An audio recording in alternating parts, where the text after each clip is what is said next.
But early on in the conference, we learned about that 2/3 statistic, that a majority of Americans might well be unable to name the other branches.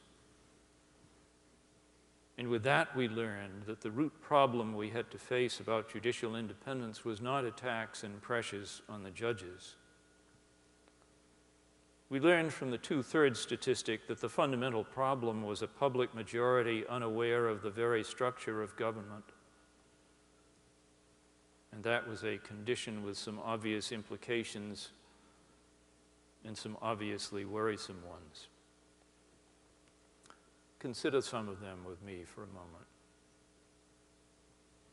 The 2/3 of Americans surveyed who could not name the three branches could scarcely have had any notion of the significance of separated powers or any sense of why it might be crucial for the judicial power to be independent of the legislative and the executive.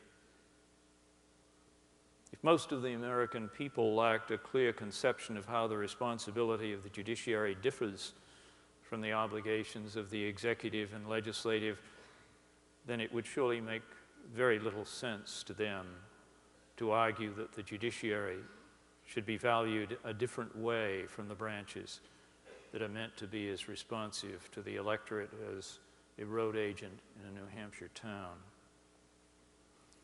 A populace that has no inkling that the judicial branch has the job of policing the limitations of power within the constitutional scheme, and no understanding that judges are charged with making good on constitutional guarantees even to the most unpopular people in society, that populace will hardly find much intuitive sense when someone trumpets judicial independence or decries calls to impeach judges who stand up for individual rights against the popular will.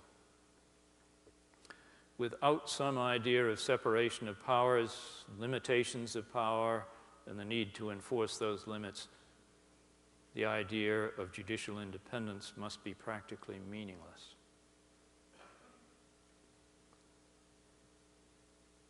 If anyone resists these implications, if anyone is in doubt about what is at stake for the American judiciary, I can only invoke Benjamin Franklin's insight more than 2 centuries ago in the famous conversation with a woman in Philadelphia shortly after the 1787 Constitutional Convention adjourned.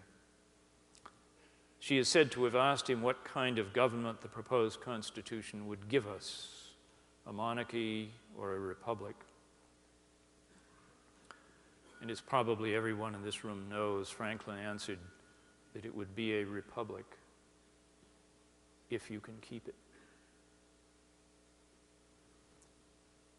He understood that a republic can be lost. In one way it may be lost is by a kind of erosion in the minds of its people. It will be lost by citizens who lack the understanding to feel responsible for preserving the constitutional government that they have. We saw these implications at the Georgetown Conference, and that is why those who came to the meeting to defend the judiciary for doing its job left realizing that we have to take on the job of making American civic education real again.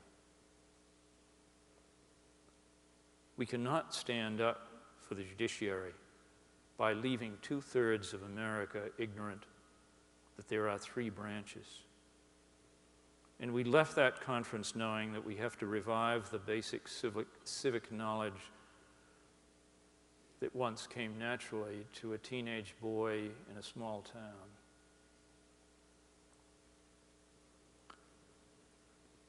The group known as the O'Connor Project is working at it already in partnership with Georgetown and now with the Aspen Institute as well. There are reform efforts in a few states that I know of, and I'm a member of one of them, charged with reviewing the New Hampshire civic education curriculum. And the ABA has to make a substantial effort too. What better work could you do? Your president is ready. He has pledged himself to support the creation of a committee charged with establishing working groups to look into the condition of civic education in each of the 50 states, and to support the legislation and the administrative action needed state by state to ensure that a rising generation will not duplicate the dangerous state of civic knowledge today.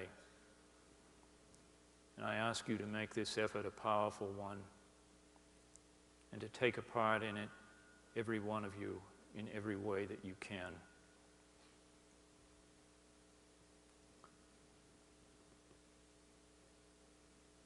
You have heard me out, and you know why a powerful effort has to be made.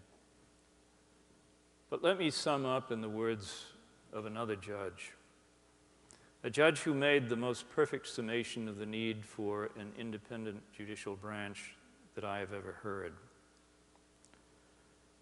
It was spoken in the same city in which Franklin uttered his admonition. At a dinner I attended a few years back, whose other guests included the late Richard Arnold, one of the great judges of our time and of all time. Judge Arnold made the case for judicial independence in 7 words. There has to be a safe place.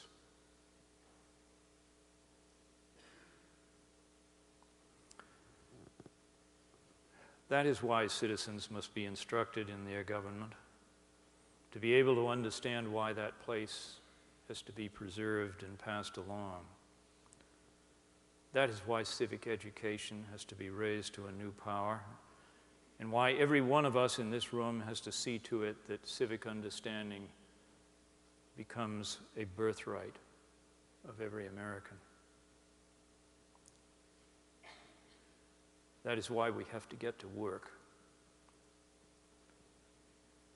because there has to be a safe place.